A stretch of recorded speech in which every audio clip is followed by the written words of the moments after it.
You're welcome back to Channel Sport this morning. Before we went on break, we were talking about Petra Kvitova returning to winning ways on the WTA tour. That was at the final of the Qatar Open where she defeated Gabi Muguruza, Cecilia. That was a very, very impressive win. In the manner in which she's done it as well, so it was a tight one. The final set, 6-4, she got the job done, and she's back in the top 10. That's massive for her. That's what is important, back in the top 10. And remember, when she came back in 2016, she almost, get into that top 10, but she finished at 11th. 11th, yeah. But right now, she's back into the top 10, so that's the good news, about Petra Kvitova. Well, congratulations getting that title after that huge scale of career-threatening, attack. She had to undergo surgery, in the hand, and she came back, being able to manage it and even beating top stars. Gabi Muguruza, we know how good she is, of course. Grand Slam champion. Karina Wozniacki, of course, who won the Australian Open, the Grand Slam champion also. And she just, getting into these two ladies shows that 2017 is going to be a wonderful year for her. Hopefully she gets to win one Grand Slam this year. Well, who knows? I mean, I'm looking forward to a very competitive 2018. You remember Serena Williams is back as well, too. Karina Wozniacki is still basking in the euphoria of winning her first Grand Slam title. She's going to be there and thereabouts. Gabi Muguruza, you mentioned. Simona Halep. Who got so close. Well, it wasn't so close. Yeah, always cigar so for close. her, though. She wants to try and win a Grand Slam with the remaining out of the remaining three.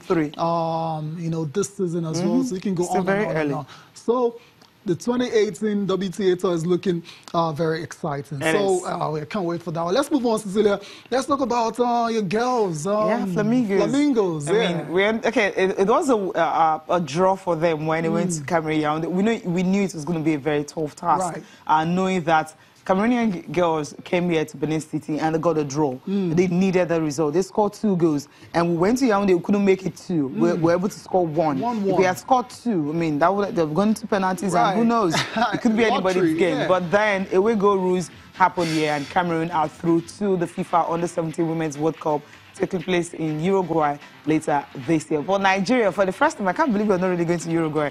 2008, the first one from New Zealand and everyone, they've been there. The first time was group stage. We went to quarterfinals twice. And of course, the last time was also at the group stage. And this time around did not qualify. I think we saw the handwriting on the wall at that time when they crashed at group stage, not winning games and all that. No, even right from this qualifiers. Of course, qualifiers, we knew it was going to be a tough one for them. Because, you assemble young girls. We talked about sometimes you can do that with the senior teams. But these girls, competitive football is really not there. You call them up. What's the fitness level? You really don't know. You can't tell. And you're having a coach who's not coaching, at the Nigerian women's football level. You just take him drafting from his own club. Okay, come and take charge of these girls. It's going to be hard for him. I mean, I salute Balanikiu for taking up that position. I'm sure there are many coaches who will tell you, look, I can't do this.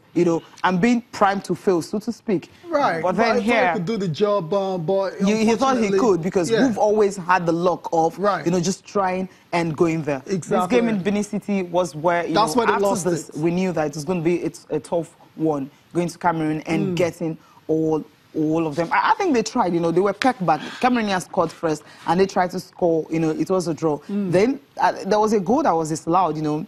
Okay, we still had gone up, before it went into the net and all that. I think someone said because it was goal bound, but you never can tell. Whatever happens, but we know that these girls, gave their all, they fought very well, but somehow it just wasn't to be. Sometimes it just has to happen like that for you to, take a step back and reflect on what you've been doing and see if you keep getting the same results. You've been getting good results, but right now you're not getting the same results. So it simply means you just have to change your ways. I mean, it's a minor setback. Let me put it that way. Don't say it's a minor setback because that opportunity for those girls to get exposure, to get exposed to the best under-17 players in the world has been taken out of the. It's no longer available for them. But then that's where the NFF have to get to work now and ensure that this set of players who are all very talented. They don't just fizzle out like that. Just try and help them out.